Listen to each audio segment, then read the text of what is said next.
Welcome to Rant Reviews. So, I'm sure you're all familiar with the typical scripted gaming review. Well, I'm just going to go off the script. So, if it sounds like an absolute jumbled mess, that happens. Anyway, today's game, CubeWorld 2019 open beta release. So, I'm just going to start off with they've changed some things for meh. Not really better or worse, just meh. Some ground rules, laws, mechanics, basically. You start the game, you pick a class. One of four. Mage, archer, assassin, rogue, or warrior. So you either pick between one of two close range attackers or one of two long range attackers. And then it drops you in your preloaded world, which, by the way, is just one giant, continental mass that everybody shares. So if I spawn here and you spawn here, we can theoretically meet up if we join the same game. Zones. There are zones. A concept that was kept from the alpha release, which isn't terrible. I did like the concept of zones, because new scenery and wildlife is always appreciated in an RPG game, but zones now pose more of an issue for you.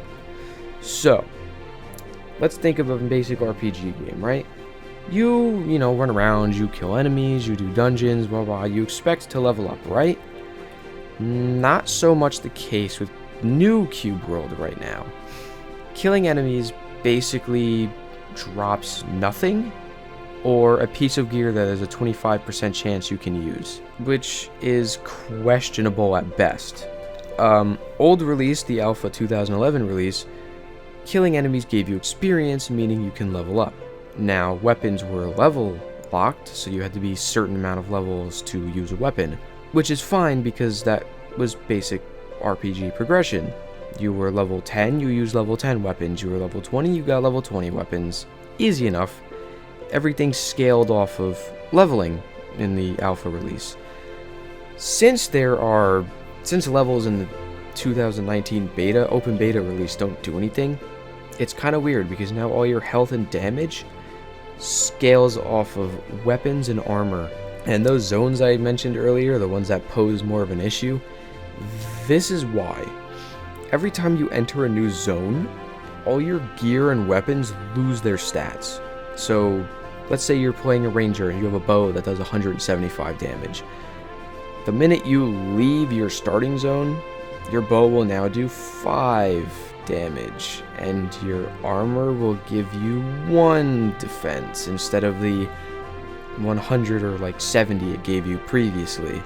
So, weird, right? And there's one of two ways around this. Number one, you can either sit and grind in your current zone for plus gear, which works in 2 or 3 adjacent zones, or you can just try to rush to a village in the new zone and buy a weapon. The only issue with that, finding a village does take a while. A long while. A tedious while, in my opinion. There is the map. It does show you where it is on the village, on the map. You have to mark it. Middle mouse stars it so you at least know where you're going. But there are ways to get around faster. These in the 2011 release were boats, reins, or rideable mounts, and hang gliders. 2019, you have to find those. 2011, you just got them by leveling up and putting your skill points into different skill tree areas. So, what's the issue with finding them, you might ask? Well, I'm sure some of you think, oh, you just find them once and you keep them forever. That's great. Easy, right? Only takes about an hour, 2 hours. So you're right with 1 or 2 hours part. You don't keep them every time you leave a zone.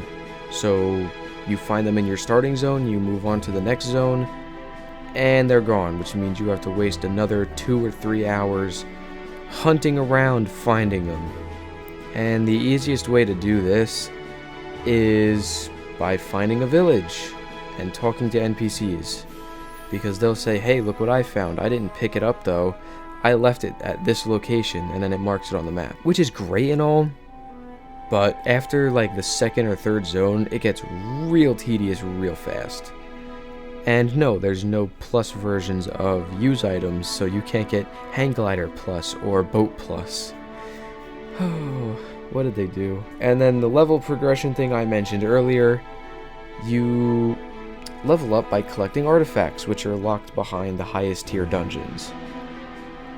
So that's not all bad, but I really just wish the leveling system was like a standard RPG game. If you killed enough monsters or enemies, you leveled up, and you got skill points to put into different skill tree options. But no, you collect artifacts, and per each artifact you get 1 level, so you start the game level 1, you get 3 artifacts, you're level 4. Does that do anything for you? Not really. Artifacts do give you small perks, like it'll increase swimming speed, or diving speed, or, mount speed, but that's about it.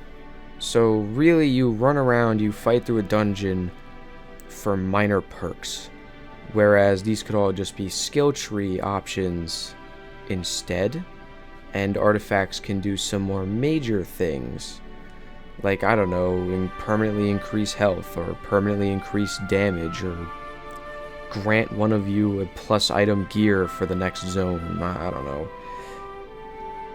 I really wish what they did with the hang glider boats, etc., was that they spread them out more. So maybe you would find the boat primarily in an ocean area, and the hang glider in a mountainy area with a lot of hills. And there's a couple other things, like the climbing claws, the spirit bell, the sky flute, and the reins. But again, those are more dungeony items. Excluding the reins, that's just to get around faster. But again, it would just be nicer if they spread them out, so you only had to collect them once. Because really, movement speed is a blessing in this game. You move kind of slow to start.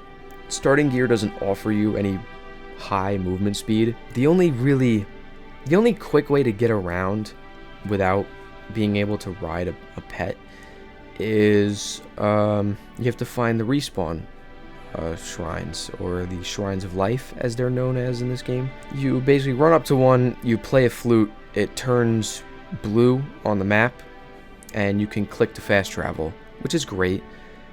I like that. That's an amazing concept that I don't think was in the alpha.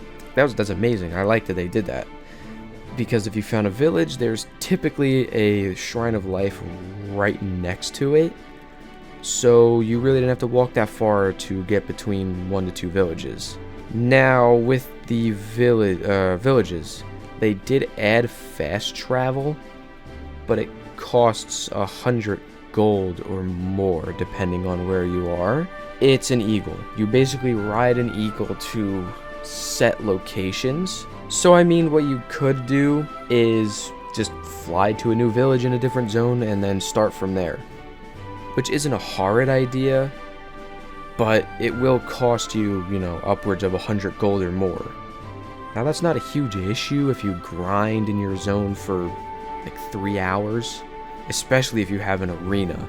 Then you just have, I have 3,000, so I can fly to quite a few different villages and just start in new zones. So I mean, it kind of sounds like I'm ragging on the game right now. Am I? Sort of. There are things I don't like, being the gear progression and the use items that disappear with every zone.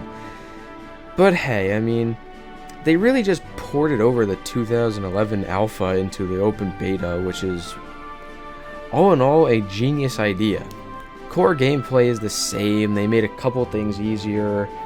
Sure, they got rid of the standard RPG level progression system, which is not a fan favorite by any means, but it still works. They still found a way to make it work, so hey, I'm fine with that.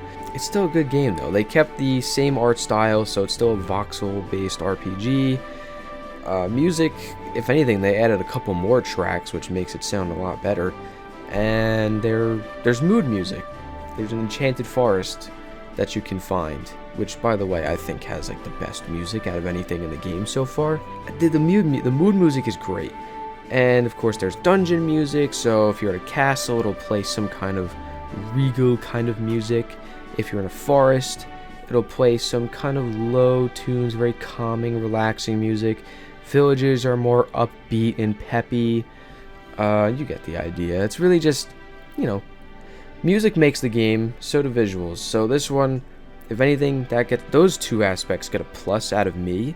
Anyway, yeah, the core concepts have just been moved over, so it's honestly better to port a game over instead of drastically change things, because sometimes those drastic changes aren't received well. Like if you look at this game on the Steam store page right now, it should still have mixed reviews. It really all just falls onto the losing use items every new zone and gear dropping damage and defense every new zone. Really only pet peeve, use items disappearing. Gear I can give less than a hell about. I feel like that's just basic progression. For some odd reason, my brain doesn't despise that. But I mean, hey, they really did just port the game over, so they've brought all the same pets over, the same classes over, the same controls over, and then they just spiced it up a little bit and added some new stuff. Which isn't terrible. I still like this game. It goes for $20 right now. Do I think it's worth $20 right now? Yes, because it's an open beta. Some people might argue like 15, but for the extra 5, I mean, you really just got a revitalized title, so to speak.